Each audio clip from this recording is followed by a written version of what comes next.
Fernando, novamente, né? Bom dia, muito obrigado por seu tempo, por sua generosidade, né? Estar aqui conosco.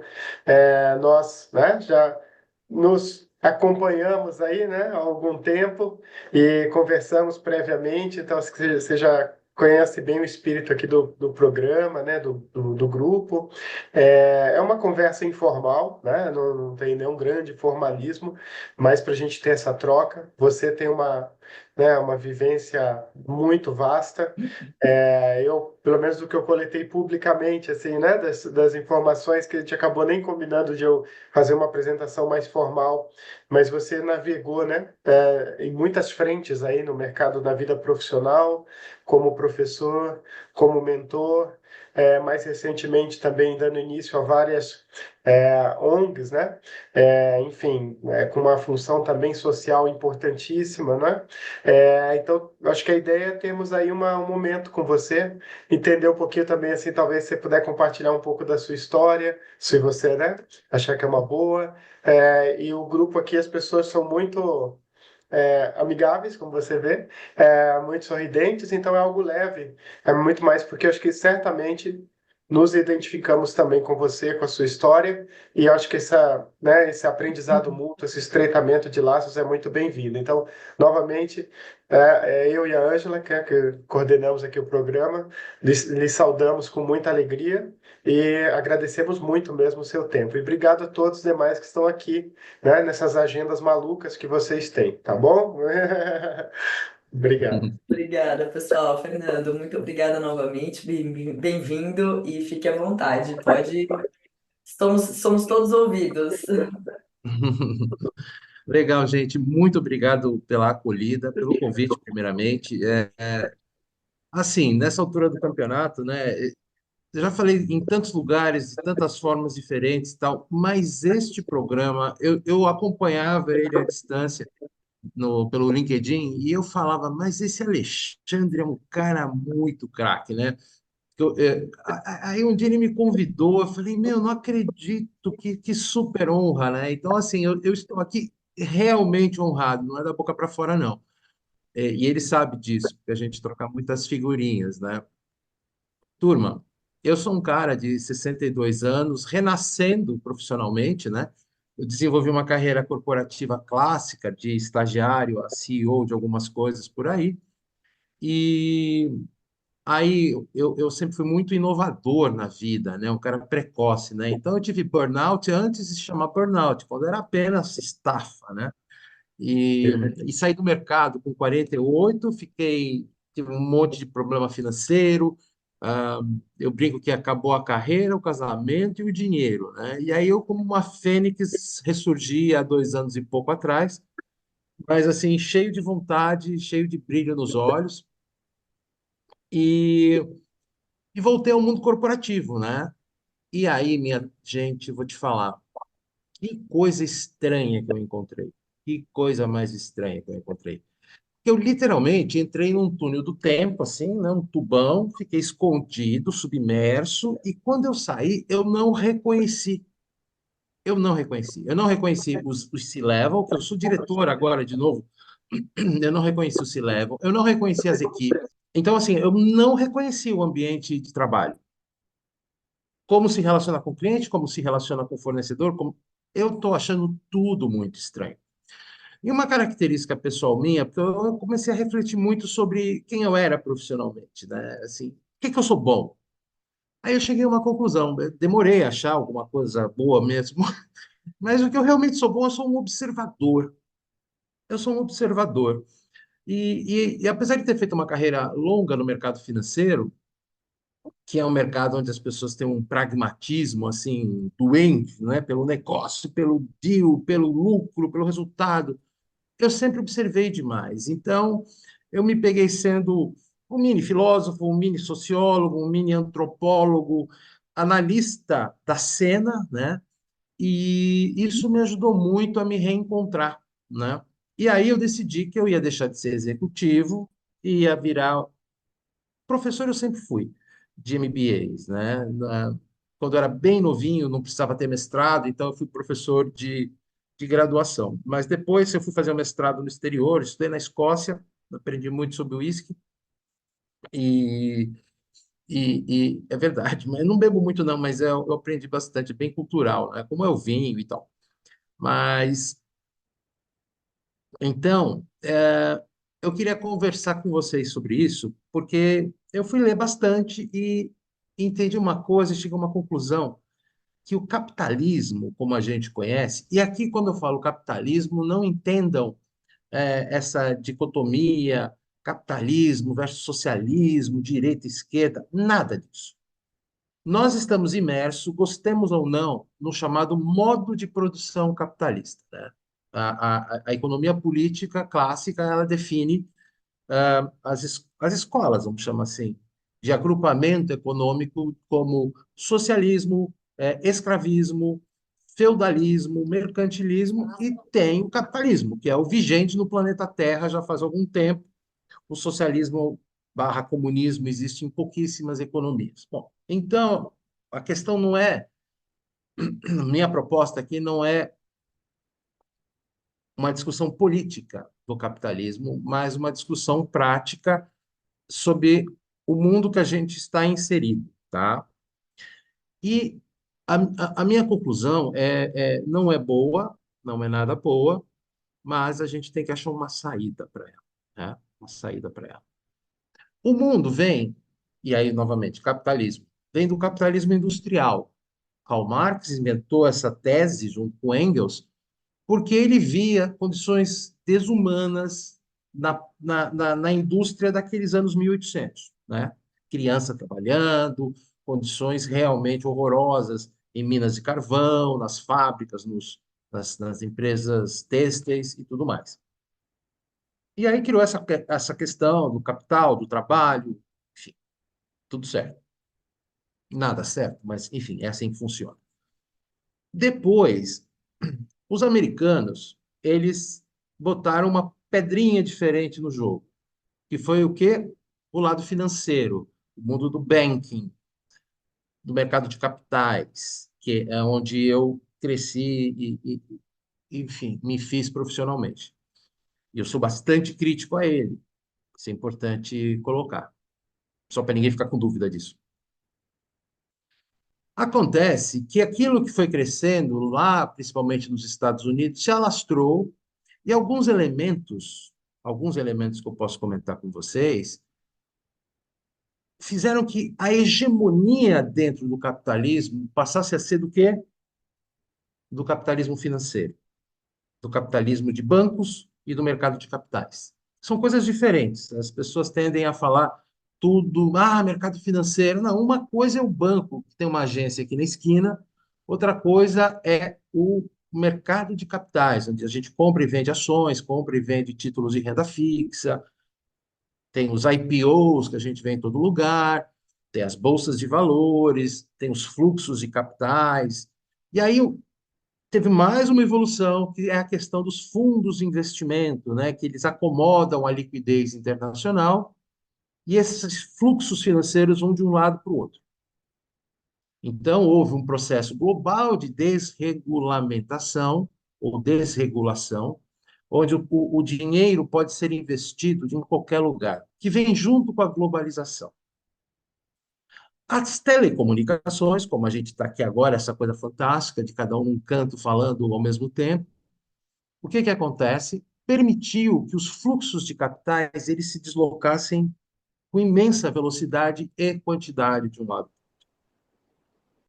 Some-se a isso uma figura chamada securitização, que permite que ativos, créditos, papéis sejam grudados um no outro, uns nos outros, criando a chamada security.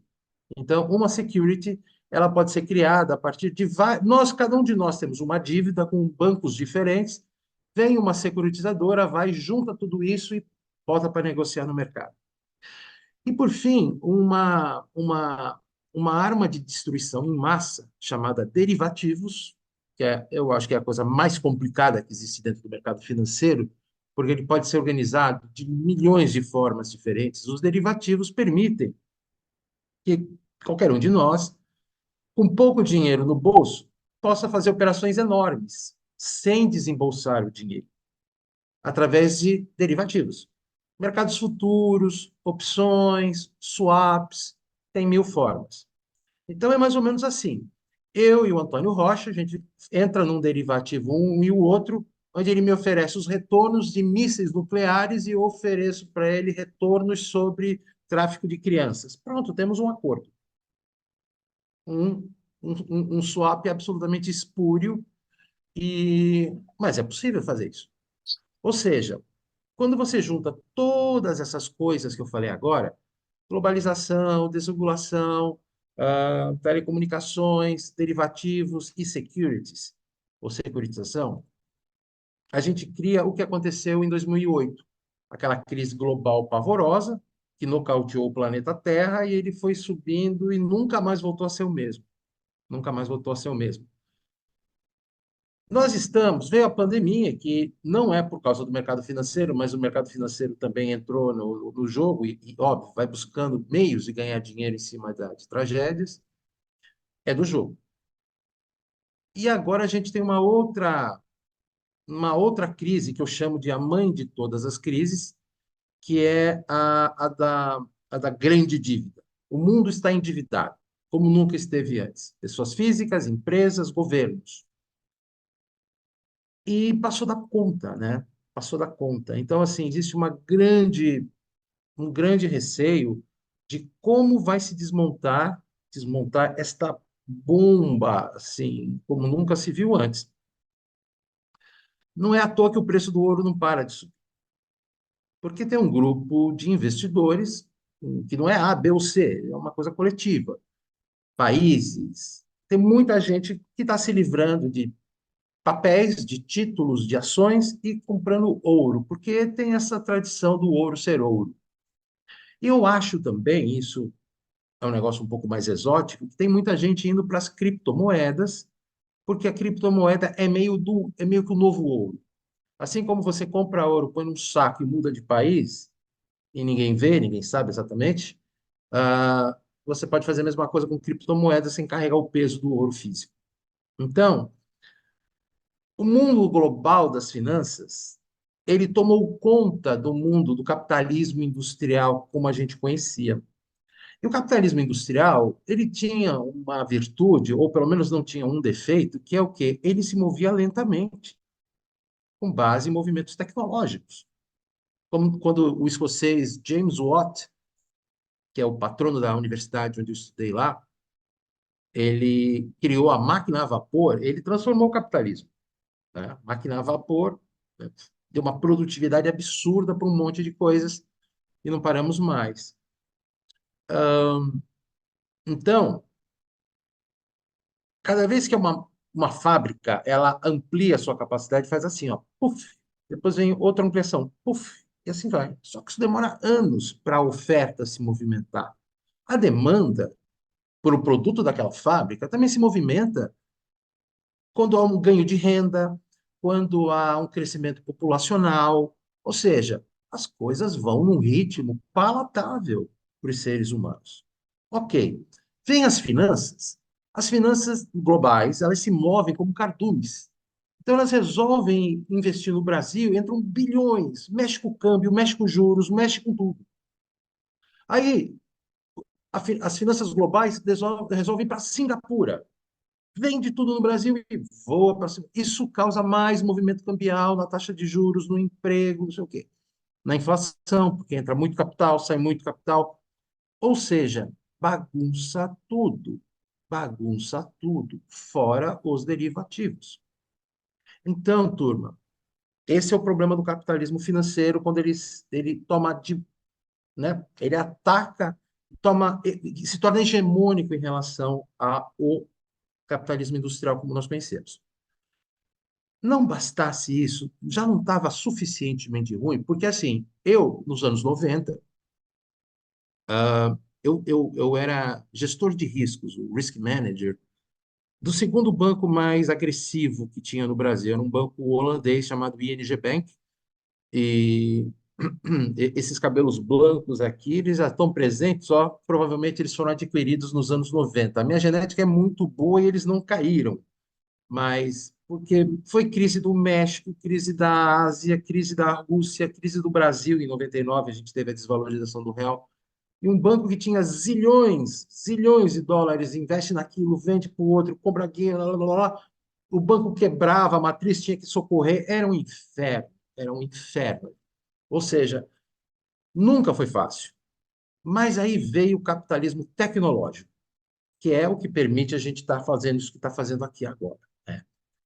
E o capitalismo tecnológico, ele adotou nas nossas cabecinhas chips que a gente não estava acostumado antes, que é uma velocidade desenfreada, uma velocidade desenfreada.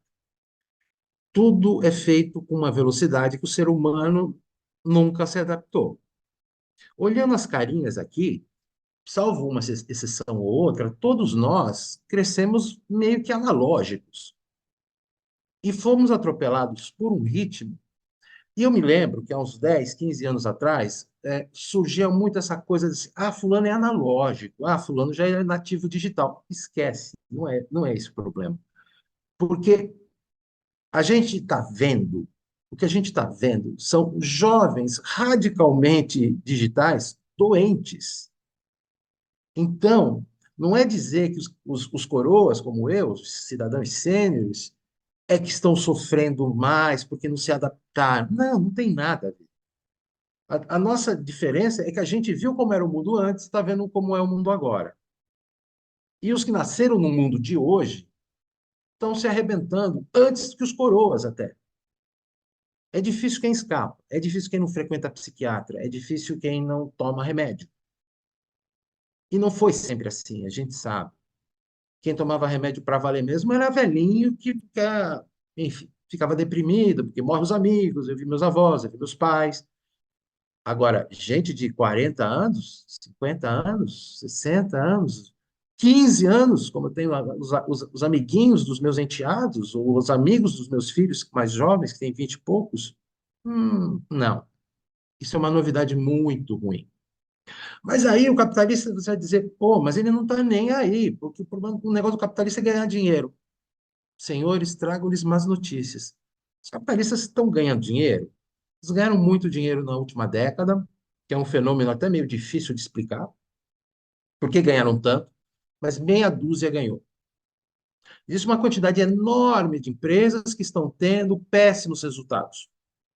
Ultra endividadas, a economia global não cresce, e se a economia não cresce, as empresas também não crescem, mas a empresa se endividou esperando crescimento, e agora ela não tem geração de caixa para bancar um custo de serviço de dívida. Ela esperou que ia ter. E ninguém sabe exatamente o que faz. Até a China passou a ter problema econômico, que é uma novidade, né? Faz 30 anos que a China crescia aceleradamente. Lógico, errou a mão, né? Cresceu em excesso. Achava que aquilo nunca ia dar errado e um dia viu que tem excesso de oferta de imóveis e isso acontece no mundo todo, menos no Brasil, mas acontece no mundo todo, que a economia global ela é muito sustentada no mercado imobiliário. O endividamento, maior porção de endividamento nas economias é o endividamento imobiliário, e isso é o que chegou na China. Curiosamente, os Estados Unidos é uma exceção planetária, porque os Estados Unidos vem crescendo demais. É uma coisa esquisita. Ninguém também procura entender o Federal Reserve, que é o Fed, o Banco Central Americano, puxou as taxas de juros até 5,5% e que foi um negócio assim que ninguém entendia, não acontecia desde 1980, para debelar a inflação, que estava altíssima por lá. Mas por quê? Porque a economia não para de crescer. Porém, tem uma novidade lá igualzinha daqui. O que mais tem no mundo, mas principalmente nos Estados Unidos e no Brasil, é subemprego, é essa pejotização, é todo mundo ganhando mal. Nós aqui somos o agrupamento mais afetado, que é o pessoal de uma classe média bem estudada, cujo emprego evaporou. Então, nos Estados Unidos, como no resto do mundo, nós perdemos o colarinho azul, O operário foi para a China, porque a fábrica do mundo é na China, e a própria China precisou terceirizar para o Vietnã, para o Laos, para economias locais, porque nem a China estava dando conta, estava começando a ter inflação lá. Agora, o mundo se desequilibrou regionalmente, em termos econômicos, houve uma transferência de riqueza, tanto do operário para o capitalista, para a China. Tanto é que a China é o país, em termos de reservas cambiais, o mais rico do mundo. Óbvio, os Estados Unidos não conta porque ele é dono da impressora de dólares. Mas se você descontar a impressora de dólares americano, os Estados Unidos é o país mais endividado do mundo. O governo americano, o tesouro americano, que é o grande risco do mundo que a gente vive hoje. É o tesouro americano dizer, olha, desculpa, mês que vem eu não consigo pagar os juros da minha dívida. Ah, então ele vai imprimir, mas ele vai produzir inflação. É uma conversa complicada. Ou as pessoas dizem assim, eu não vou querer investir em título americano porque ele está devendo demais. Vou comprar ouro, vou comprar franco suíço. É uma coisa também que está na cabeça de todos os financistas do mundo. Mas houve desequilíbrio, olha só, houve desequilíbrio dentro do modo de produção capitalista e nós temos então esse bicho, capitalismo financeiro mancomunado com o capitalismo das big techs, que eles se uniram, e você tem um desequilíbrio do emprego também, e da riqueza que foi para a Ásia. Isso o que, que gerou? Gerou uma revolta nessa classe média operária. É por isso que nós temos automaticamente o quê? O ressurgimento, não mais da luta de classe que Marx dizia, né? Mas uma luta ideológica entre pessoas que nunca pensaram em ser de esquerda, necessariamente. Pode ser mais progressista. Eu não tenho, eu, Fernando, eu não tenho nenhum. Imagina um cara que foi presidente de seguradora multinacional, diretor de banco multinacional. Sou de esquerda, mas eu tenho uma cabeça progressista, na medida que eu não tenho preconceito nenhum com ninguém, na medida que eu apoio que o Estado cuide das pessoas pobres e alienadas do mercado de trabalho. Não tem nada demais, né? Não, mas tem um povo que, se eu falo isso no LinkedIn, me fuzila. Então, assim, nós criamos uma. Na verdade, ela sempre esteve aí. Mas essas loucuras que eu estou comentando, elas permitiram o renascimento de seres trevosos, como eu gosto de chamar, espíritos atrasados. Eu sou espírita, mas não tem nada a ver com religião. Você vê gente com quem você convivia há 5 anos atrás e que parecia uma pessoa normal, cordial, mas descobriu um monstro, né? E eu uso muito aquela figura, que acho que a maioria aqui deve lembrar, daquele videoclipe do Michael Jackson, o Thriller, que aqueles zumbis iam saindo do cemitério, das covas. É assim. Quem não lembra direito, clica aí depois e procura. Thriller do Michael Jackson. É o que eu vi. Amigo, vizinho, parente, que eu almoçava junto, de repente, você não volta no Nine, né? Nine. Jesus amado, que história louca é essa? E se votar? Problema meu. É ladrão, quem vota no cara é ladrão. Meu Deus! Alô, hello! Ou seja, independente de você gostar do candidato A, do B, de achar que um é ladrão, outro é fascista, sabe essa coisa? Essa polarização, se a gente jogar aqui um cascalho, isso aqui pega fogo por causa de política. Mas tudo isso não vem à toa. Isso aqui é uma coisa engendrada, que é uma combinação de situações negativas, dessas todas que eu estou falando, e que geraram este ambiente hostil. Hostil entre nações, hostil entre empresas, hostil entre setores e hostil entre seres humanos que estão ficando doentes. Mas os doentes estão no topo da pirâmide também. É presidente doente, é vice-presidente doente, diretor doente, e o porteiro da firma está doente também. E o filho do porteiro também está doente. Se não toma Ritalina, toma algum Prozac da vida. Eu tomo. E sou um cara fofo, como vocês podem estar notando. Mas assim, então, gente, Do jeito que está, não vai longe. Não vai longe porque o capital está perdendo dinheiro e o profissional como nós está perdendo renda, perdendo perspectiva. Essa é uma das coisas que mais me assusta. Como isso chegou dentro da empresa? Olha só, conforme eu comentei, a maioria talvez não tivesse chegado. Eu tive um sério problema de depressão quando eu tinha 48 anos. Passei 12 anos dentro de um túnel escuro e saí faz 2 anos e pouco atrás e não reconheci o ambiente de trabalho. O que que o capitalismo financeiro fez? Fernando, você mencionou 12 anos, foram 12 anos. 12 anos. Fazendo o quê? Palestra, trabalhos interinos aqui e ali, fazendo trabalhos interinos aqui e ali, ah, consultoria, um pouco de tudo. Tudo desorganizado. Tudo desorganizado. Porque eu não tive apoio dentro de casa. E aí é uma das coisas que eu aprendi também, eu falo isso em mentoria, palestra e tal. Ah, se você não tem um braço forte do lado, é complicado. É complicado. Se a vida não era fácil há 12, 15, 20 anos atrás, hoje em dia, com essa aceleração e com essa perda de segurança que todos nós temos, quem tem 40 para cima, lembra o que era a vida, dos pais, pelo menos, quando era criança, né? Era muito mais simples, era muito mais previsível. Meus pais eram funcionários públicos. Eu estou em Santos, eu me mudei para Santos. Eu saí de São Paulo, eu queria uma vida mais civilizada. Ah, meu pai ia almoçar em casa. Sou doido, né?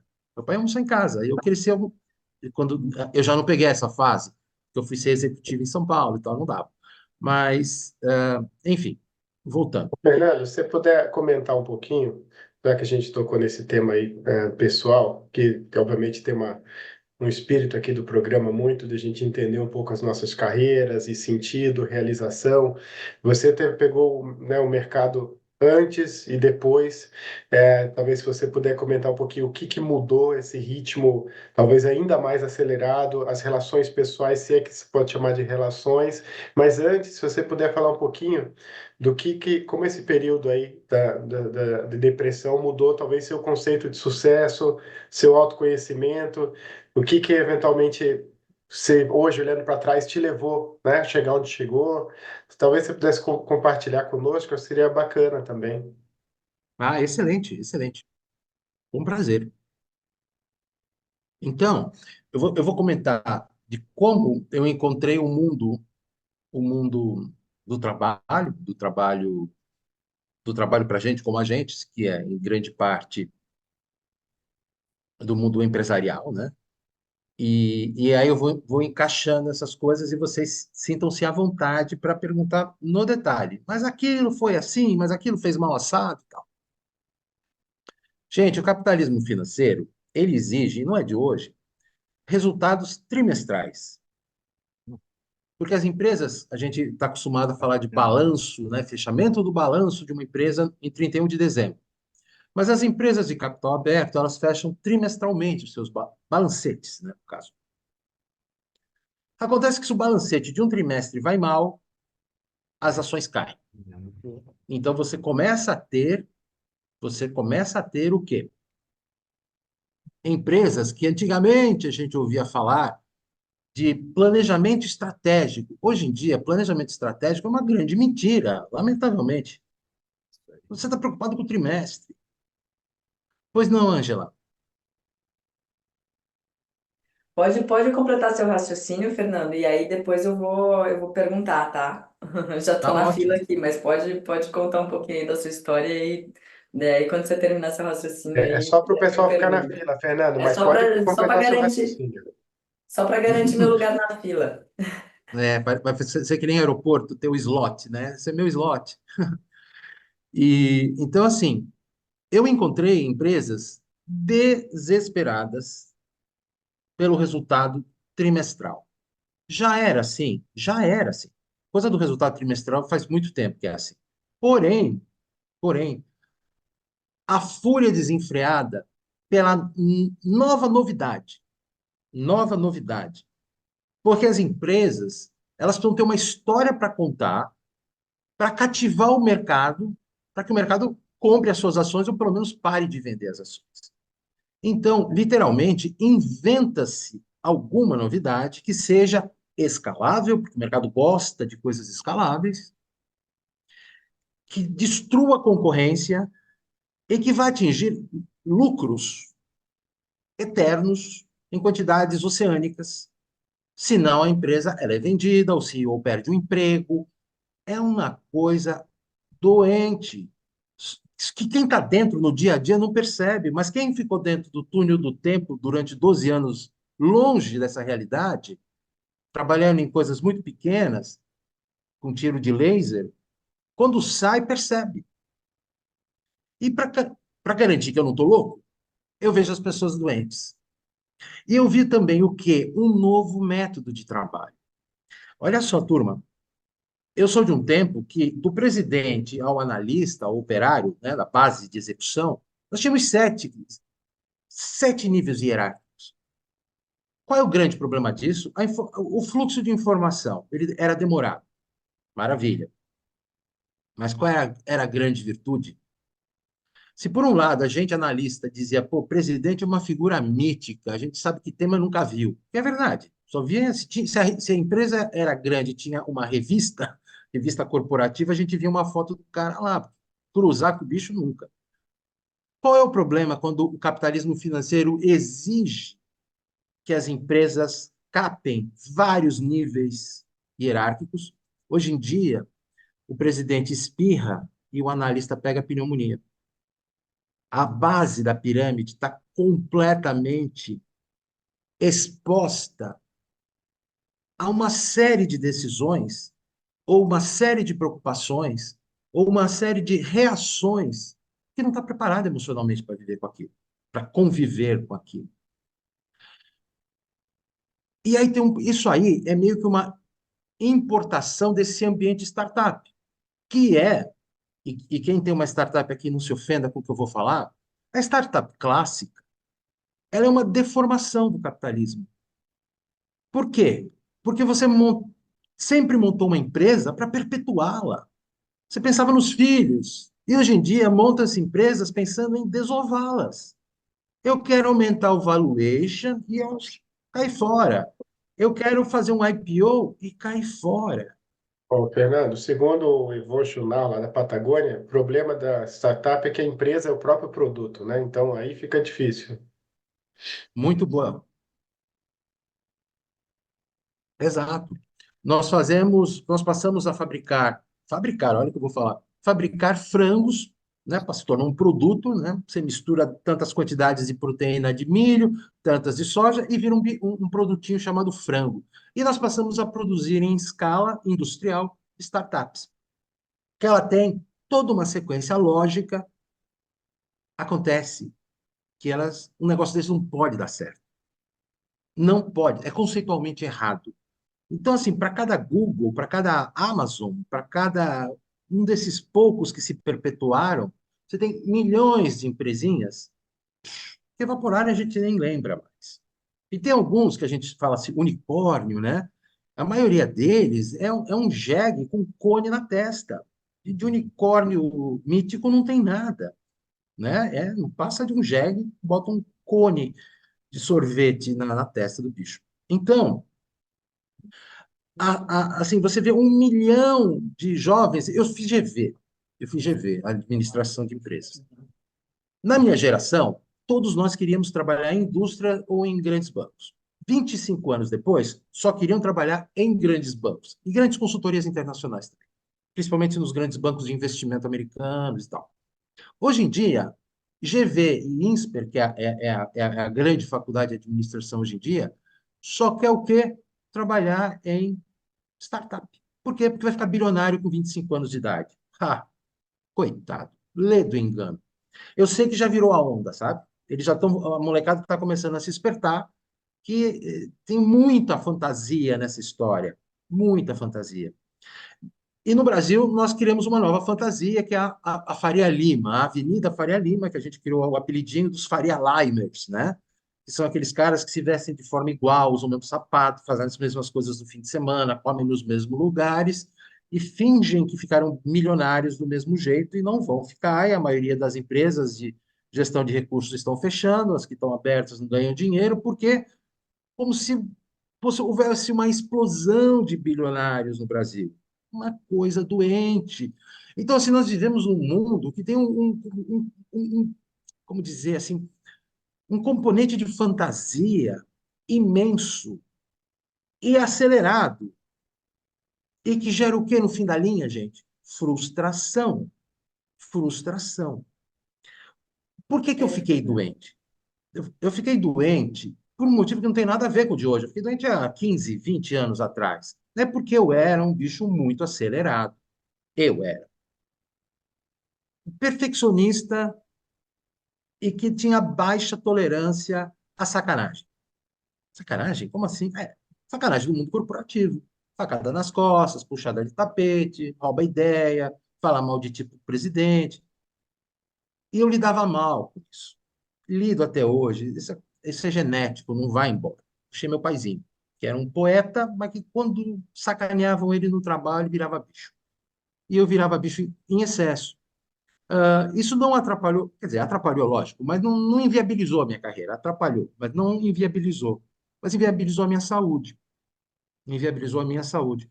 O problema que eu tive, ele não guarda paralelo com o que acontece hoje em dia. Fui eu.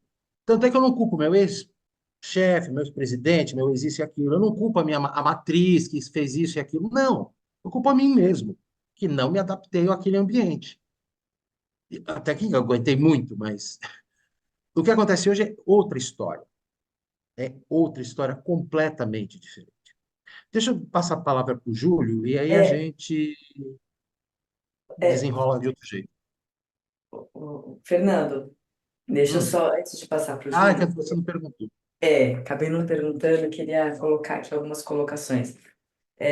Bom, você falou agora, foi muito interessante, né? Que você falou assim, não, a culpa foi, de certa forma, a culpa foi minha porque eu não consegui lidar com aquele ambiente, né? Então, o indivíduo é que não conseguiu lidar com aquele ambiente. Mas que indivíduo que foi feito para achar normal um ambiente tóxico? Para não confiar na pessoa que senta do seu lado, na pessoa que se convive junto. Historicamente, né, nós fomos forjados a confiar nas pessoas que estavam próximas a nós, justamente por quê? Porque em pequenos grupos a nossa sobrevivência estava muito mais garantida do que sozinhos e duvidando de todo mundo, né? Sozinhos e duvidando de todo mundo é algo que é uma patologia, né? É algo que se torna patológico. Então, interessante como você fala aqui, tô tentando analisar, tá? Fala que inclusive, né, a culpa não era da empresa, tal, mas que ambiente é, vai fazer com que as pessoas se tornem doentes se ele não for tóxico, né? Ele tem que ter algum componente tóxico.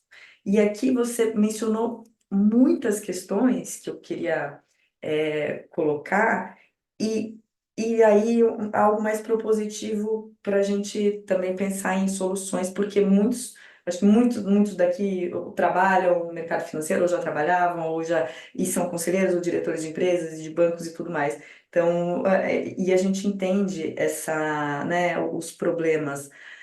O que eu gostaria de destacar aqui, é algumas questões que você falou. O ritmo humano, né? Então, como resgatar esse ritmo humano e associar esse ritmo humano à conexão com a natureza e à ecologia. Porque a criação dos mercados, né? Desde o capitalismo industrial, depois do financeiro, depois do tecnológico, e essa coisa toda, está cada vez mais destacando esses mercados da própria natureza e do contato com a natureza e da ecologia, que é da qual nós dependemos e da qual nós fazemos parte. Como se esses mercados não fizessem parte disso, como se essas pessoas que trabalhassem nesses mercados não fizessem parte disso. E esse descolamento total, como se não houvesse relação de um com o outro, eu acho que faz esse ritmo, essas diferenças de ritmo serem ainda mais ah, acentuadas. Então, eu queria saber, assim, de forma propositiva, o que nós vemos e o que eu vejo de algumas lideranças que conseguem realmente serem virtuosas são aquelas que estabelecem o seu ritmo, encontram o seu ritmo, se conectam consigo mesmas, fazem esse contato com, né, o restante do ambiente, quer dizer, eu não existo no vácuo, a minha empresa não existe no vácuo, e se estão gritando por informações trimestrais, deixa gritar. Eu não vou deixar isso passar, esse barulho para passar para dentro da minha empresa. Eu tenho que ser um filtro, né? Porque senão, como você disse, até o filho do porteiro vai sofrer por algo que ele nem entende que está acontecendo. Então, de que forma que a gente pode fazer com que esses ritmos e esse equilíbrio das lideranças torne-se algo essencial para que não contamine a organização como um todo, e que, o principal de tudo, o tema ética volte a ser falado e volte a ser praticado, né? Porque eu fazer um contrato de swap, relacionando o tráfico humano com, né, armas nucleares e tal, não deveria existir, né? Não deveria existir. Então, como é que a gente faz para resolver isso? Porque o fato é que existe, mas não é porque existe que não possa ser combatido. Né? O trabalho infantil existiu e foi muito mais abrangente do que é hoje. E nós combatemos isso, né? Então, como nós podemos combater essas questões que você colocou aí com muita propriedade, para que possamos de novo respirar um ritmo humano e não desumano, para que possamos ter saúde e não ficar lutando contra doenças, né? Para que possamos ter empresas sustentáveis e não aquelas que querem crescer por crescer, para que tenhamos prosperidade em vez de, né, só crescimento. Então, acho que eram essas as minhas considerações, assim, de forma mais propositiva, quais são as suas perspectivas, sabe? Como trazer isso à tona?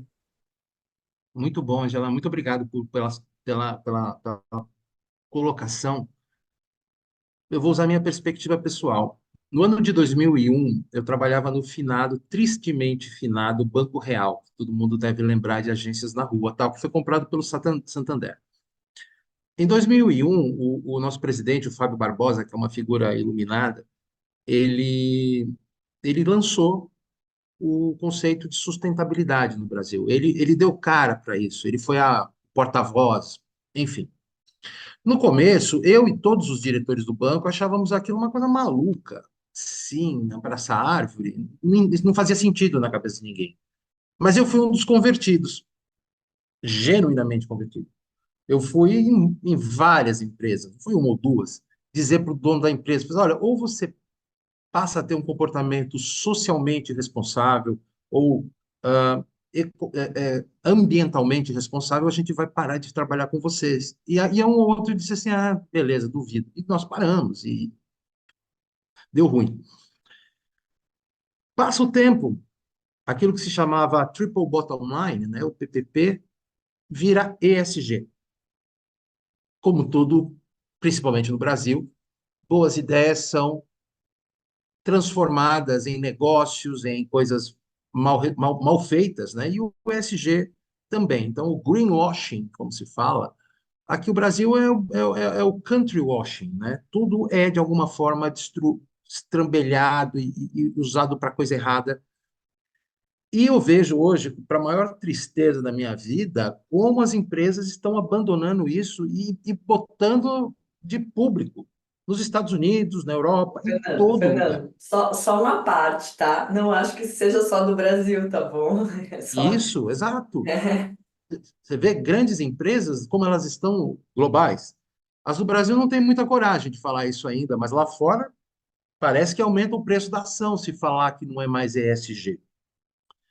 Então, das minhas conversas com gente do ramo e as minhas próprias conclusões, não é um estudo, é uma visão de quem viu nascer, viu cair e viu ressurgir. A minha conclusão, Angela e todos, é que o ser humano, principalmente nesse meio que a gente vive, ele só aprende na dor. Tem uma geração, e talvez seja a minha geração, talvez uma geração abaixo, que só vai aprender na dor. Vai aprender na doença, vai aprender que o turnover de profissionais está atrapalhando o negócio dele, gente doente está atrapalhando o negócio dele, porque nós, em 2001, acreditávamos que empresas com más práticas socioambientais, perderiam clientes e quebrariam. A BlackRock, que é a maior gestora de recursos do mundo, também achou isso, há uns 10 anos atrás. E ela veio a público dizer: esquece, não vou mais falar desse assunto. Cada empresa é responsável, cada uma das empresas que ela é dona é responsável pela sua visão e, tipo, eu quero lucro. Não me interessa se tu vai traficar criança para catar diamante na África, não quero saber se tu vai cortar árvore. Ou seja, nós estamos vivendo um refluxo que pode ser visto também, como eu gosto de dizer, o Império Contra-Ataca, né? Da saga Star Wars. Eu quero crer, até pelas minhas convicções espiritualistas, que nós temos esses seres trevosos meio que gritando o último suspiro e que talvez essa raça desapareça com a morte, literalmente. E que uma nova geração de pessoas melhores e menos tolerantes a coisas erradas, a excessos, como eu aguentei excessos, essa turma não aguentará excessos, e aí teremos uma mudança. Mas ela não é uma mudança sem dor, porque desaparecem empresas, desaparecem setores, desaparecem países. E tem que esperar que uma geração desapareça, uma outra surja. Enquanto o capitalismo não se readequa, tem que dar resultado, a qualquer custo. Ou seja, não é um movimento sem, não é um tubo sem costura, ele tem uma fricção muito séria no meio, ela está tendo, né? Eu não tô saindo do lugar que eu trabalho à toa, não quero ficar, mas eu estou numa idade que eu posso me dar esse luxo, eu não sei se alguém de 45 com hipoteca para pagar, filho na escola, sei lá. Então, é um pouco isso, eu não sei se eu respondi corretamente o teu ponto, Ângela. Não tem resposta correta, foi perfeita, É, obrigada. Júlio, obrigado. Oi, pessoal, bom dia. Bom dia, Fernando. Olha, eu queria te agradecer, sabe? Porque você fala a minha língua. Eu trabalhei no Banco Garantia de 92 a 95. Eu acho que eu estava do outro lado da Paulista ali. O Exato, ING era exato. ali do seu lado, você deve lembrar dessa época. Você deve ter trabalhado com o Muito. Berenguer lá, com a turma. Ô, meu amigão. Pô, era uma época que eu tinha. Pô, eu estava com 22 anos e eu caí naquele ambiente que era um ambiente muito pesado que você lembra. Você lembra? Tinha umas brincadeiras com a turma que entrava na liquidação no banco, lembra? Que fazia sacanagem, Lembro. fazer levar caixa, Caixa de ouro, caixa de. É, exatamente, chegar a descer o prédio, subir e tal. Então era dia de assim, chuva. era, era, era uma humilhação que a gente sofria no início da carreira, cara. Você lembra disso muito bem? Então, por isso que é muito. Eu quis fazer o comentário e ecoar, porque aqui nesse grupo eu sempre falo disso, né, da questão principalmente relacionada ao mercado financeiro e a visão principalmente curto-prazista. Depois, mais para frente na minha carreira, eu listei uma empresa em Nova York e eu passei quase 60 dias num processo de listagem na Faria Lima. Eu abandonei o meu trabalho, fui para lá, a gente fez a listagem, e depois foi assim, eu tinha a visão que, porra, aquilo ali é um milestone para a empresa, que depois a gente ia para, né, galgar outros, enfim, o mundo era o próximo passo, e não, e era o trimestre. E é uma loucura isso, é uma loucura. E isso eu fico imaginando, então, o jovem de hoje, naquela época a gente tinha aquela humilhação, mas hoje eu acho que isso não mudou muito, fora essa questão de não ter, assim, quando você lista uma empresa, coloca ela a mercado, a visão de longo prazo ela passa a ser relevada. Os conselhos não discutem, não, assim, você discute estratégia do que você vai fazer para gerar mais valor e para fazer esse preço de ação subir daqui a pouco. Então, assim, eu queria só te agradecer aí, pô, eu fiquei aqui, eu tava falando com o Alexandre no paralelo, eu falei, pô, Da alguém GV fala também, bem né? a minha língua, eu queria dar o meu testemunho aqui, Ô, Júlio, da com GV tudo que também, você né? falou. Mais ou menos da Eu fiz mesma GV época. também, fui GV contigo lá, agora um pouquinho mais para frente, mas enfim. Muito obrigado pelo teu testemunho. Eu era um dos caras que dava a caixa com lista telefônica dentro e dizia: Isso é ouro, hein, moleque? Leva lá no Garantia, atravessa a rua. Exatamente. Gente, era assim, todo, né? Era uma humilhação. Eu vi É. meninos, Fernando, Júlio, fazendo xixi na calça, no banco, de medo. medo. Era impressionante, você sabe disso. Isso há Vou 30 contar uma. Eu vou contar uma para Gente, vocês terem uma ideia. olha Que o só que Júlio. Oi. interessante. Deixa eu só pontuar uma coisa aqui. Olha só que interessante essa naturalização da violência, né? Diária, que as pessoas acabam se acostumando, que vem desde a faculdade, aí replica, e aí você acaba se acostumando e acha que tem que ser assim mesmo, né? Que não tem outro jeito. É, Qualquer Teve uma história. coisa. Desculpa, eu queria só fechar o que o Júlio falou, que essa eu acho que ele não pegou, deve ser 10 anos ou mais novo do que eu. Era é, uma colega minha de GV que fez carreira, é, uma carreira bonita no mercado financeiro, mas ela, eu, colocando de um jeito assim, esteticamente, ela não era uma moça dos padrões, ela era um pouquinho diferente e tal, feinha, o padrão da época.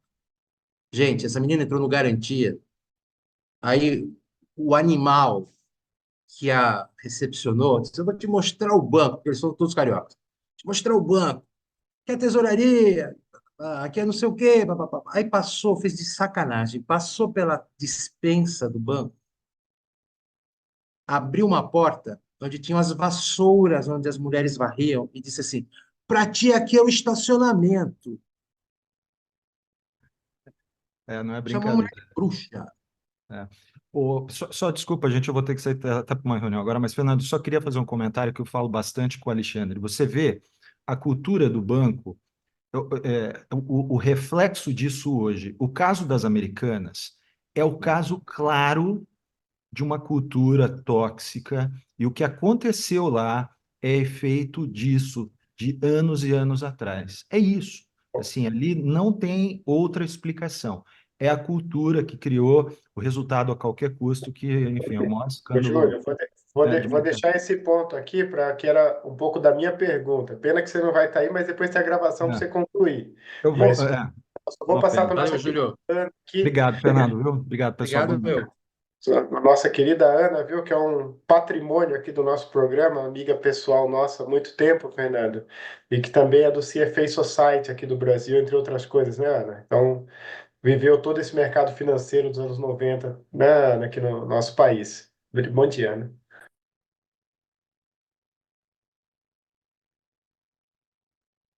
Só tá mudo, Tá Ana. mudo. Agora Bom sim. dia a todos. Fernando, obrigada aí pelo seu relato. É, interessante que caiu uma ficha para mim aqui muito curiosa. Eu sou repetente voluntária nesse programa há muitos anos, né? E acaba que assim caiu uma ficha que é um processo de cura. Me caiu essa ficha ontem. Eu tive uma reunião com a mentorada. Eu tenho muitas mentoradas, eu faço de forma voluntária, justamente para ajudar jovens universitárias que trabalham no mercado de capitais. E ontem, uma que tem um problema, sofre muita violência, e eu recomendei ela fazer terapia, e ela ontem falando: estou fazendo terapia, está sendo muito bom. E eu relatei uma questão da minha vida que tinha acontecido. Ela falou assim: você na época não teve ajuda nenhuma, né? Eu trabalhava também no ABN, e foi comprada pelo Santander. E foi o momento mais difícil da minha vida. E eu fiquei depois 5 meses sem trabalhar, não conseguia ler um livro, uma série de coisas. E eu entendi esse programa Que Eu Não Saio como um processo de cura muito interessante. Assim, escutando o seu relato, caiu essa ficha bastante interessante. E eu dedico uma parte bastante expressiva do meu tempo à educação, a valores, desde do ensino público, que eu sou conselheira da Parceiros de Educação Rio de Janeiro, sou voluntária, e é uma forma como é que a gente contribui para o que a gente viu não se repetir. Então, muito obrigada.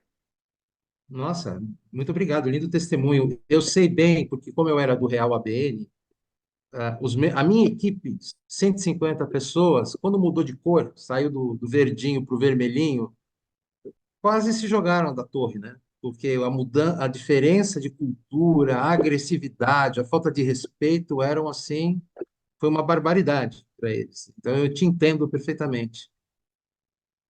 Pô, deixa eu compartilhar aqui, passar para a nossa querida Gisélia, que realmente o programa acho que é um aprendizado, uma cura coletiva, viu, Fernanda?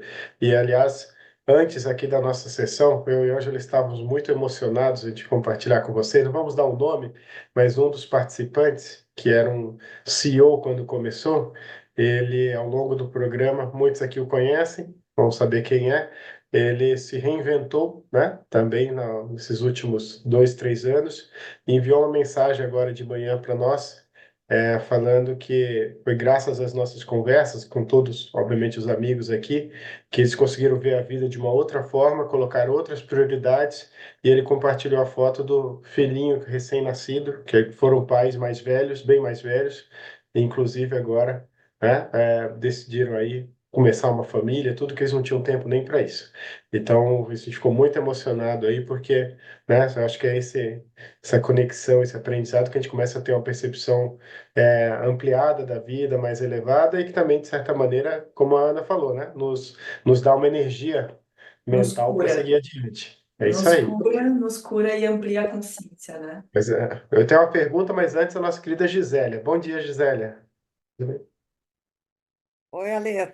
Queres fazer tua pergunta antes? Pode fazer, eu falo depois. Não, não, por favor. Bom, primeiro, Fernando, te agradecer aí pelo depoimento, né? Então, assim, sincero, eu compartilho contigo que eu tive, imagino eu que tenha sido um burnout quando ninguém falava em burnout, né? Era mimimi, tá com muito mimimi aqui, não tá dando conta do recado. E eu queria fazer referência a algumas coisas que tu falaste, né? Por exemplo, tu falasse assim, questão de polaridade política, né? Ou eu sou totalmente esquerda, ou eu sou totalmente direita. E eu também sou mais simpática, né? Obviamente, à esquerda e não à direita. Mas o cenário que a gente tem hoje, né? E também aqui não estou falando só no Brasil, é que os governos eles dão com a mão e tiram com a outra, né? Então, mesmo aquele que está colocando lá no seu programa que vai dar para o pobre, está aumentando muito o imposto e a classe média está desaparecendo, né? A segunda questão que tu falasse, que a gente tem uma série de empresas endividadas, né? Por outro lado, cada ano, quando a gente vê o balanço dos bancos, os balanços têm um lucro maior, né? E eu tenho uma amiga que é psicopedagoga e ela usa um termo que se chama desmentira. Não sei se você já. Então, o que ela fala assim é quando o pai diz para o filho alguma coisa, mas ele não faz aquilo, ele não pratica. Então, a criança fica perdida, ela não sabe mais o que, que é a verdade, né? Se é o que o pai faz ou o que o pai diz. E acho que nós adultos hoje estamos vivendo numa sociedade que pratica muito a desmentira, né? Então, hoje eu não estou mais como executiva, né? E eu tô, mas tenho algumas características, me reconheci um pouco em ti, ser muito perfeccionista, né? Querer mais, eu adoro estudar, eu adoro ler, eu adoro estar atualizada, e eu dou aula, né? Do que é uma boa governança. Só que quando eu me aproximo das empresas nessa condição de conselheira ou membro de comitê, eu fico pensando assim, gente, o que eu falo está tão distante, não só da empresa que eu vejo, mas do posicionamento dos conselheiros, né? Porque quando eu era bem jovem, né, quem ganhava muito dinheiro era jogador de futebol e modelo, né? Hoje quem ganha muito dinheiro é blogueiro, né? Sim, aquelas celebridades instantâneas lá que ficam fazendo palestra de autoajuda. Agora é influencer, É, Gisele. influencer. Obrigada, Alexandre. Mas é tão desconexo tudo, né? Que eu fico pensando assim, mesmo quando a gente pensa assim num nível, no meu caso, eu falo que governança nada mais é do que tomar boas decisões, ponto. Pode dar a tradução que tu quiser, mas é isso aí. É uma boa decisão. E quando eu vejo isso, e também assim, ó, a incoerência no fato de que um órgão que deveria realmente, né, tá lá com um senso crítico, muitas vezes se ajusta pelo status de fazer parte de uma empresa. E é isso que a empresa quer. Quanto menos falar, quanto menos contradizer aquilo que está sendo feito, melhor. É só Então, tapinha nas costas, né, Gisele? Tapinha nas tinha costas, costas, é impressionante isso, sabe? E tudo, e tem discursos assim que às vezes eu fico com medo de fazer, né? Porque eu sou a favor de diversidade, óbvio que eu sou a favor de diversidade, né? Mas quando a gente vê que as empresas estão contratando algumas pessoas porque elas vão fazer um pontinho no Easy, gente, não é possível, né? Não é possível, assim, o negócio está muito distorcido. Então, assim, eu não sei nem qual é a minha pergunta. Também eu fiz um pouco de desabafo para ti, mas esse é o cenário que eu encontro. Para onde que a gente está indo? É isso aí? Como que... Porque às vezes eu me sinto impotente, né? Você fala numa empresa e você não é reconduzida, porque você falou que não concordava com aquilo.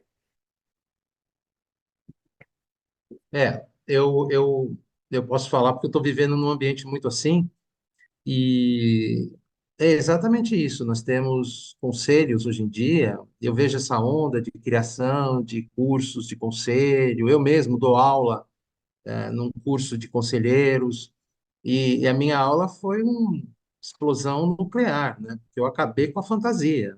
Olha, você quer seguir essa carreira, se prepara, porque você não vai falar o que quer, você não pode fazer o que quer, você acha que está lá no topo. Empresa de dono, quem manda é dono. Governança é o que o dono acha. Então, os conselheiros estão lá para ganhar uma grana, ele tem prestígio, ele bota lá no currículo dele, no LinkedIn, que ele é conselheiro e tal. Mas quem manda é o dono. E nem todo dono é iluminado. E quando a empresa ela é escura, o conselho é escuro junto. Então, é opção sua ficar ou não ficar. Contribuir e estar preparado para a guilhotina ou simplesmente não fique.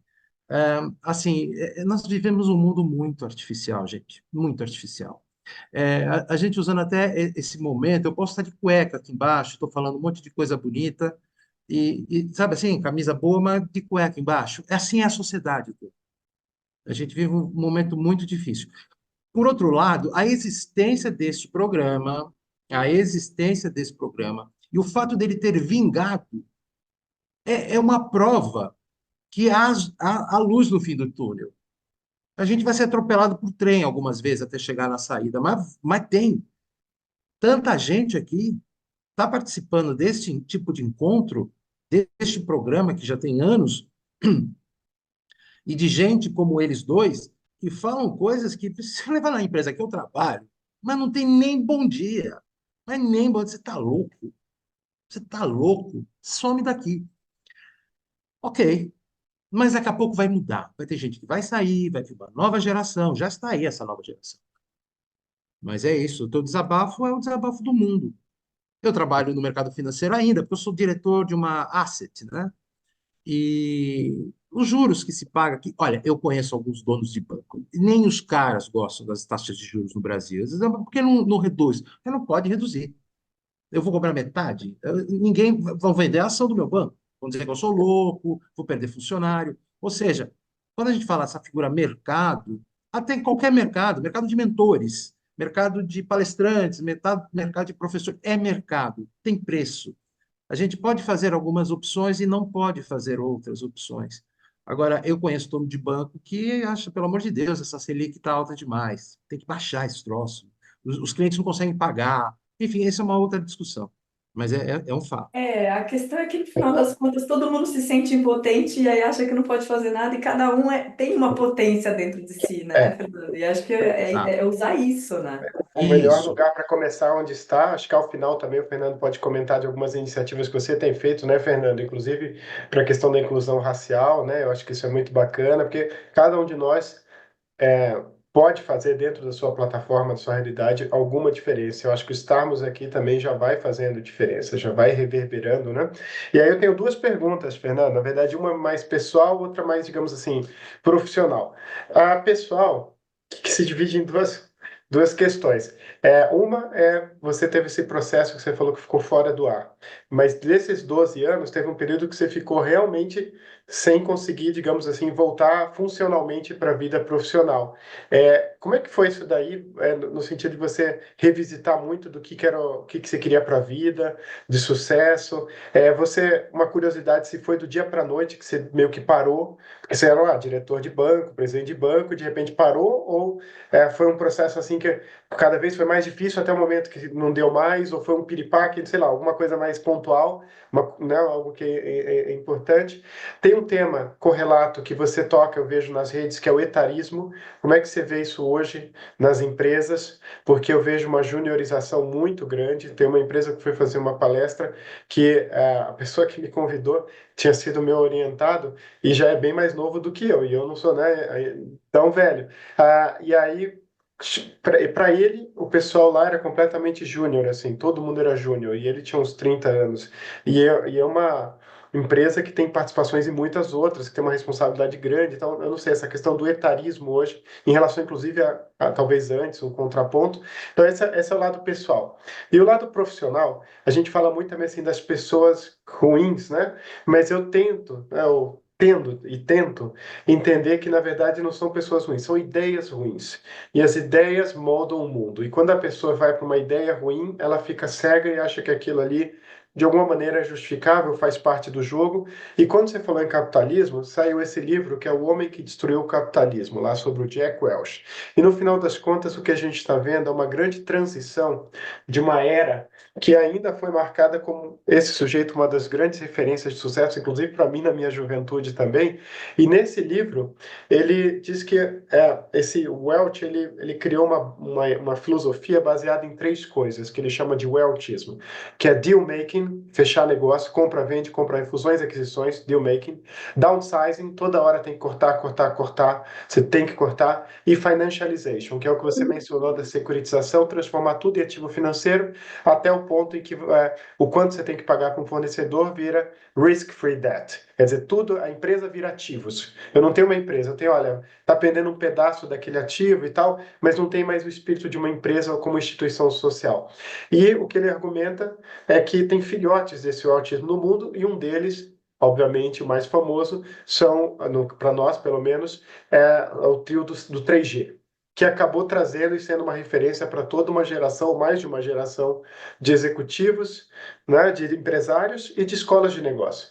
Então, em que medida também você vê que essa influência dessa visão, né, de mundo e etc., e que foi, obviamente, incorporada no 3G, está aí, o resultado a gente viu agora na Americanas, né, mas não só Americanas, muitas outras. Então, se você pudesse fazer um comentário não de pessoas ruins, mas a gente está, digamos assim, tem que superar ideias ruins sobre o papel da empresa, o nosso papel como executivos, etc. Então, esses dois aí, voltando lá atrás na questão pessoal, Fernando, por favor. Ótimo, muito obrigado, Alexandre. Olha, no meu caso pessoal, eu desenvolvi o que a psiquiatra da época disse que era uma depressão fóbica. E ela explicou o seguinte: o teu corpo quer parar e você não dá a ele essa chance. Então, o que que o corpo fez? Ele começou a desligar certos disjuntores Eu passei a ter crises de pânico. E foi o que me derrubou de vez, porque eu comecei a ter crise de pânico dirigindo, na escada rolante, tomando banho, não dava mais. E eu querendo mudar de vida, e a minha parceira, não, é louco, não sei o quê, muda de remédio, muda de remédio. Ou seja, foi uma situação horrível, por isso que o casamento acabou junto com o emprego, né? E eu estava tão fragilizado que eu não conseguia reagir àquilo. Eu tenho 62, então pensa que é uma geração que pensou que foi é, é, teve como liga, né, a forja do macho provedor. O macho não fica doente. O macho chegou a ser presidente é porque é um ser sobrenatural. Então como vai ficar? Como que quer sair do mercado? E eu lidei mal com a coisa toda e o corpo disse, vai parar na marra. Vai parar na marra. Eu nunca fui o depressivo que fica quieto no quarto escuro, tal.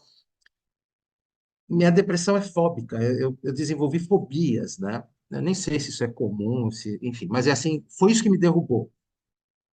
E eu gritava a plenos pulmões: não vou voltar para o mercado, não vou voltar para o mercado. Aí eu fiquei real. Se você pegar o meu currículo, dá uma lida no LinkedIn, Fernando Blanco, e vê se você consegue se imaginar este cara com 50 anos e tralalá, o nome, uma ficha no Serasa vermelha, morando de favor com a mãe idosa.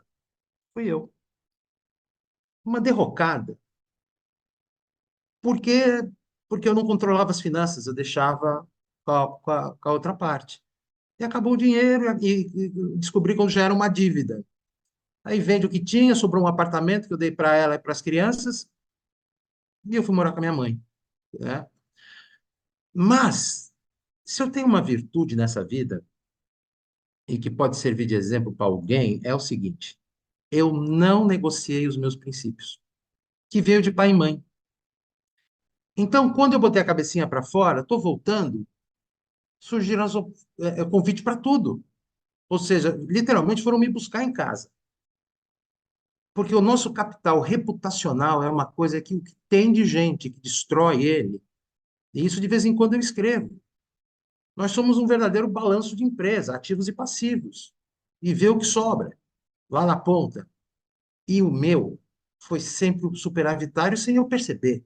Quando eu escrevi a primeira vez uma coisa mais estruturada no LinkedIn, há 2 anos e pouco atrás, o que choveu de ex-presidente, ex-diretor, caras que eu era criança e que eram. Pô, você sempre foi um exemplo. Eu falei, é mesmo, não sabia. Nunca fiz nada para ser exemplo de ninguém. Eu fiz porque eu achava que era certo.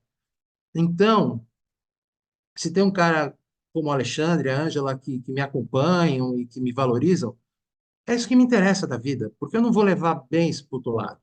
Tá? Então, assim, eu tenho muito essa visão. Então, é um pouco isso, do meu lado pessoal, se servir de exemplo. Quem está aqui não precisa desse exemplo, mas tem muita gente fora daqui que precisa. O caso do Jack Welch, Alexandre, ele realmente virou a darling O do etarismo, capitalismo. se você puder comentar do etarismo, que eu sei que é um tema que te interessa, que eu vejo que você escreve. Isso, exatamente. Olha só, o etarismo, ele é um preconceito diferente de todos os outros preconceitos, e as pessoas que estão envolvidas nesse movimento estão perdidas com o assunto, não estão sabendo lidar. São boas pessoas, lógico que são, eu conheço várias, mas eu sou aquele cara meio, o cara, o cara meio mal visto do movimento etarista. Porque é o seguinte, primeiro que etarismo sempre existiu, sempre existiu. Quando eu tinha 25 anos de idade e o meu diretor levava um século para responder as coisas, eu falava, pô, esse velho mole, pô, o cara não se mexe, Matusalém. A diferença, e existe uma diferença enorme, tem a ver com tudo que eu falei lá no começo, do capitalismo tecnológico e tal. Antigamente, antes da internet, se a gente for ver, a internet não tem 30 anos ainda de uso contínuo.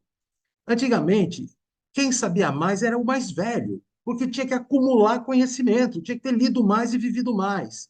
Hoje em dia, meu filho de 23 anos, que está trabalhando numa multinacional, esse moleque, ele tem um hard disk lá de informação absurda. Ele entra numa reunião e já leu 500 coisas, enquanto que antigamente eu entrava numa reunião raso, porque não tinha acumulado informação. Hoje eles acumulam.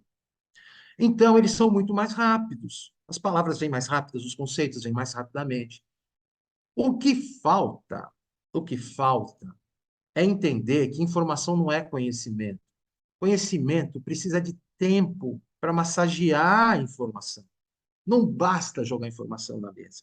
As reuniões, quem está na ativa ainda na vida executiva sabe, as reuniões hoje são muito aceleradas, tem que decidir na própria reunião, não existe espaço para dizer, não, eu acho que a gente tem que maturar mais essa ideia.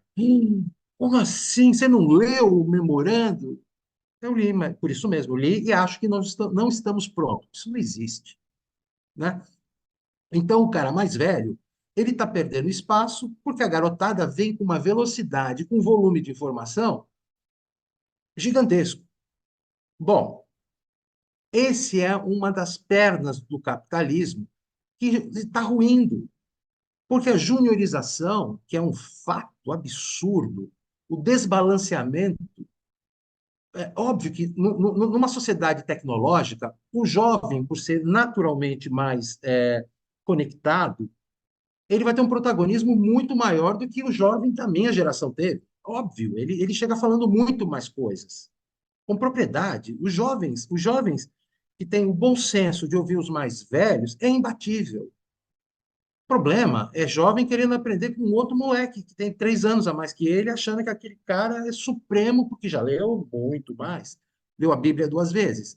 Não, não adianta. Na primeira crise, rui o chefe, rui o jovem, rui o trainee do jovem. Então, etarismo, como qualquer preconceito, ele é abominável. Mas a gente tem que aprender a lidar com ele. Está sendo mal lidado. Eu sempre falo, eu não beatifico velho, como eu. Não beatifico. Por quê? Porque canalha envelhece, preguiçoso envelhece, burro envelhece.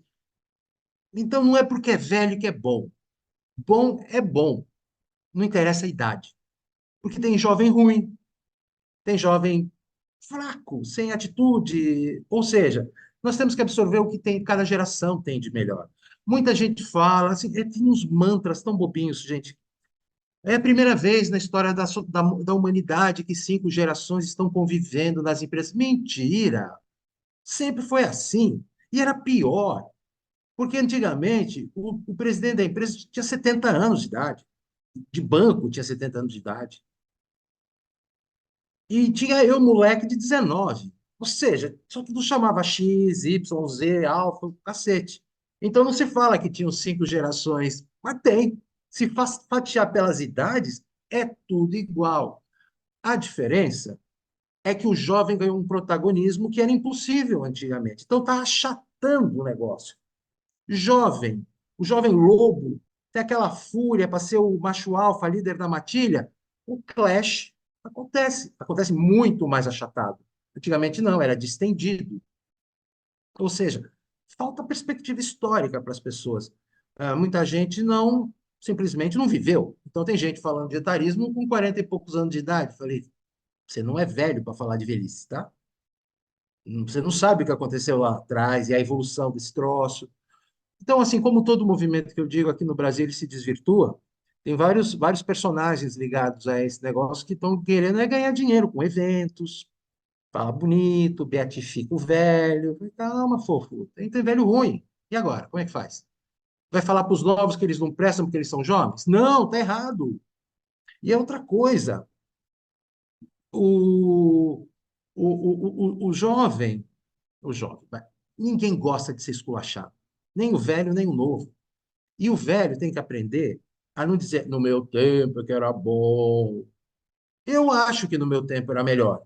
Porque eu acho que a sociedade como um todo está ruim. Não é culpa do jovem, não. É culpa de tudo aquilo que eu falei antes. Eu adoraria voltar para os anos 80, onde as coisas tinham um ritmo, eram pausadas, a gente pensava, refletia, decidia. Ah, no lado humano era uma bosta. Que preconceito que existe hoje, velado ou não, naquela época era explícito, como o Júlio bem colocou aqui. Então, não tem fase perfeita na vida, gente. Não tem geração perfeita na vida. Tá tudo errado. Tá tudo errado. Não sei se eu abordei como você queria, mas certeza. Ô, Fernando, vou passar para a Maricela, porque a gente já havia combinado com você às 9h30, né? E também o pessoal tem uma agenda intensa, vou todo mundo ficar com vontade de continuar essa conversa, e quem sabe aí, né, mais adiante. Mas vou passar para a Maristela, pelo menos aqui, fazer uma sua pergunta, né, Maristela? Bom dia. Oi, oi, Fernanda, tudo bem? Bom dia a Oi. todos. Fernanda, não, eu queria te trazer sobre pela minha ótica, né? Te digo assim que quando eu vi que teria o convite, né, para conversa com você hoje, mais um dos grandes presentes, né, do Alexandre e da Ângela, porque o AI te colocou o algoritmo do AI te colocou no meu LinkedIn. Então, volta e meia eu leio alguma coisa e sempre, putz, é isso, é isso, é isso. Então, daí já vem o primeiro presente. E Obrigado. o que eu te digo é que, assim, uma boa parte da conversa de hoje não é uma conversa fácil para mim, tá? Muito pelo contrário. E eu fui discutindo com resistência, enquanto que eu via aí os colegas concordando com você e se encontrando, não que eu não me encontrasse em vários pontos, mas sempre com muita resistência. E essa resistência vem o quê? Da própria couraça que eu tive, né? É meio que o ovo e a galinha que eu tive por décadas, que eu trabalho assim, eu tenho 51 anos, eu trabalhei no mercado por 30 anos, sendo que desses 30, assim, eu peguei toda essa velha história, tá? Porque eu tive 8 anos de Pactual, né, que é a BTG começando no Rio, 15 de Credit Suisse ainda com garantia, então as piadinhas aí de levar a molecada para ir como chama, na papelaria, comprar envelope redondo para mandar carta circular, de prender alguém com duct tape como chama, na cadeira e botar lá no meio-fio da Faria Lima. Tipo, tudo. Tipo, passei por tudo isso e assim, e as coisas que eu vivenciei e escutei, e aí pegando o mote de algum dos comentários, né? Acho que foi até do que a Ana falou agora, acho que foi ali que deu o primeiro clique para mim. Foi com a bagagem de conhecimento da geração de hoje, certamente não teria passado, e achando que muitas coisas não tiveram impacto nenhum, mas eu sei o que foi com 23 anos fazer 2 anos de terapia, passar um ano um mês sem ir ao trabalho com síndrome de pânico e tudo o que aconteceu ao longo do caminho depois. O que eu queria trazer do outro lado foi que são duas coisas. Uma é o que me segurou e a outra mais ou menos ligado com o etarismo. O primeiro é o seguinte: cada caso é um caso, mas no meu, a minha família, a família mais nonchalante do sempre que mais não dá a menor importância para nada disso. Não que não respeite, tá? E que não celebre as minhas vitórias, mas o fato de que eu estava trabalhando em partes distintas do mundo e seja lá o que for, fazendo o que quer que fosse, até o Júlio falando aí do IPO dele, eu trabalhei no IPO dele, nunca fez diferença nenhuma. Então, e sempre me celebraram, mas isso nunca fez diferença alguma. E eu sempre tive um lugar de acolhida, seja com meus irmãos, seja com os meus pais, onde a minha verdade sempre esteve lá.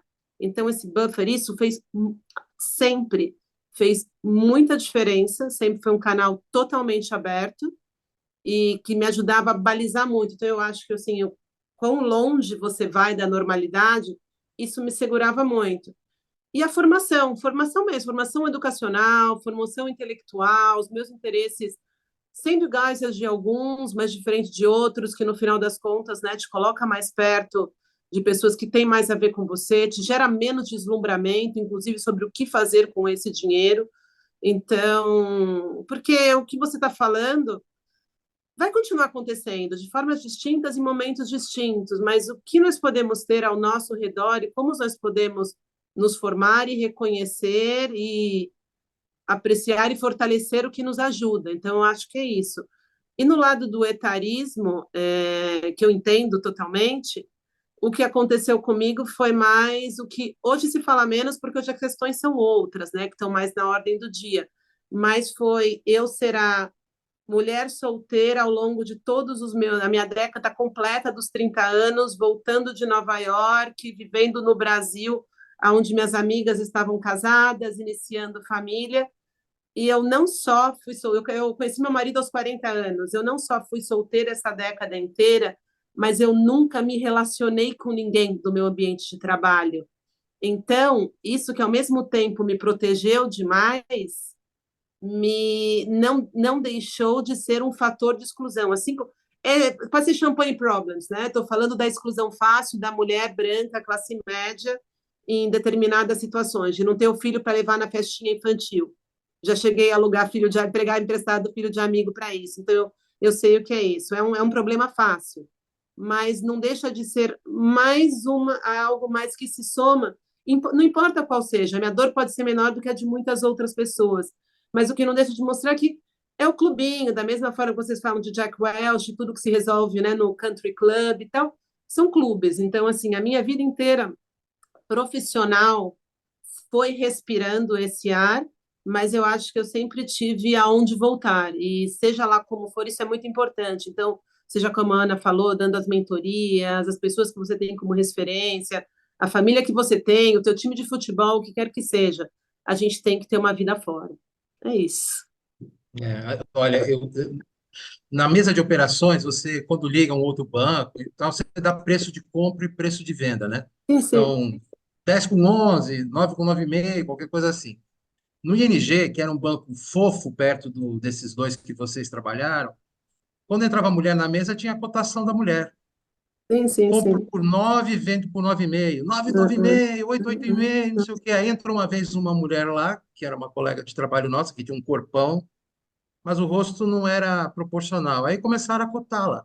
5 com 4,5, 5,5 com 4 com 5, não sei o quê. Aí um grita: pago 9 sem cabeça. Negócio assim, é medieval, né? Medieval. Mas É. enfim, Bom, olha, passou. pessoal, Mas muito obrigada pela conversa. Muito obrigada, Alexandra. Obrigada, Ângela. acho Muito que foi um presente obrigada, para todos gente. nós Olha, aí. a gente precisa de uma outra sessão e eu tinha escrito aqui, viu, Fernando? Só para Hum. falar sobre estereótipos de gênero e os Ah, efeitos desses estereótipos nesses contextos tóxicos, porque é muito, muito patente essa questão de agressividade, de estereótipos de gênero que são prejudiciais tanto para homens quanto para mulheres. Nós mulheres sentimos mais, mas são prejudiciais para os homens também. Então, acho que Talvez, isso vale uma outra conversa. talvez estereótipos etários também, né? Que a gente tem, talvez, para os dois lados. Mas, Todos. Fernando, deixa eu só fazer um comentário aqui, agradecer imensamente, porque foi um presente aí para todos. Todo mundo ficou com vontade de continuar essa conversa. Em algum momento, eu acho que iremos continuar, pelo menos iremos convidá-lo, e aí você pode avaliar, não é? Você tem um papel muito importante, porque o Fernando, ele não comentou, mas quando ele voltou e contou a história dele, ele rapidamente virou um top voice lá no LinkedIn, é super seguido, assim, né?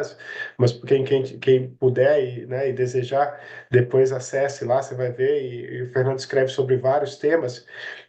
Então, realmente, acho que esse é o espírito nosso, né? De a gente aprender um pouquinho com as nossas experiências, como aqui, e também isso vai trazendo as nossas reflexões. Tem esse lado que a Ana Siqueira mencionou do processo de cura, mas a coisa precisa emergir. Muitas vezes a gente deixa lá embaixo, né, quer esquecer muitas coisas, mas deixar vir para poder lidar melhor com isso e estar bem resolvido daí para frente. Eu só gostaria de fazer um apelo a vocês, final, que é algo que eu tenho percebido.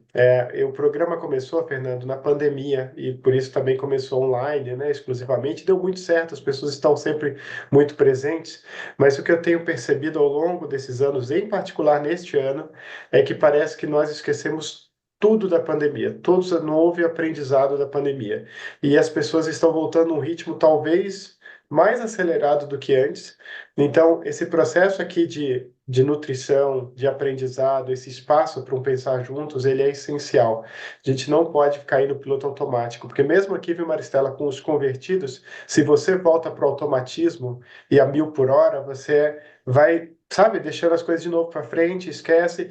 E o que eu tenho, assim, me deixado um pouco aflito, para ser muito franco com vocês, é que eu vejo que numa época aí, digamos, tanto pandemia quanto pós-pandemia, havia um certo respeito maior por esse tempo para a pessoa, né, fazer uma coisa que ela estava sendo nutrida. E hoje parece que, de novo, assim, a vida profissional vai começar a passar por cima e o tempo falta para momentos como esse. Então, não deixem, e os colegas também, não de ter, né, esses momentos, Espaço. sejam aqui, seja em outros locais, outros fóruns, para realmente se conectar com pessoas que são significativas para vocês e que fazem, né, e que nos permitem parar um pouquinho, dar um passo atrás e olhar o panorama geral. O piloto automático é o nosso maior inimigo e a gente não pode cair no piloto automático. Então, não é só uma evolução sempre linear, a gente pode regredir, não vamos regredir. Então, é só compartilhando que eu tenho sentido isso. Fernando, se você quiser fazer um fechamento aqui, só com agradecimento novamente, muito obrigado. Olha, eu comecei honrado e terminei assim extasiado com esse grupo, com vocês. Eu botei para fora coisas, essa cura que vocês comentaram. Assim, não tenho palavras. Pode me chamar. Hoje à tarde eu estou livre, tá? Se quiser. Obrigado e sejam felizes, viu? Do Muito jeito que der. obrigada, Fernando. Vamos chamá-lo, sim, tenha certeza. Obrigado. Muito Ângela, a obrigada. gente não teve foto. Foto, Ai, Ângela. nossa, gente. Obrigada, vamos lá, vamos ver. Quem Foto, foto? foto. Ainda foto. O Rodolfo vai aparecer na frente de todo mundo, né, Rodolfo? Na foto ele quer. Abre a câmera, abre a câmera. Estava embaixo da coberta ali. Vamos ver aqui. Vou contar até 3. 1, 2, 3. Pronto. Maravilha, gente. Acho que. Eu? Peraí, deixa eu só ver. Ah, tem Eu tirei uma, tinha mais gente até. Eu vou mandar para vocês. Então, peraí. Que tinha mais gente, né, no começo, mas aí a gente pode ver o vídeo. Nós acrescentamos. É isso, a gente acrescenta depois. Obrigada, pessoal. Obrigado. Obrigado, Bom gente. dia para vocês. Obrigado. Fernando, Tchau, tchau. sucesso aí. Gente. Valeu. Tchau, tchau.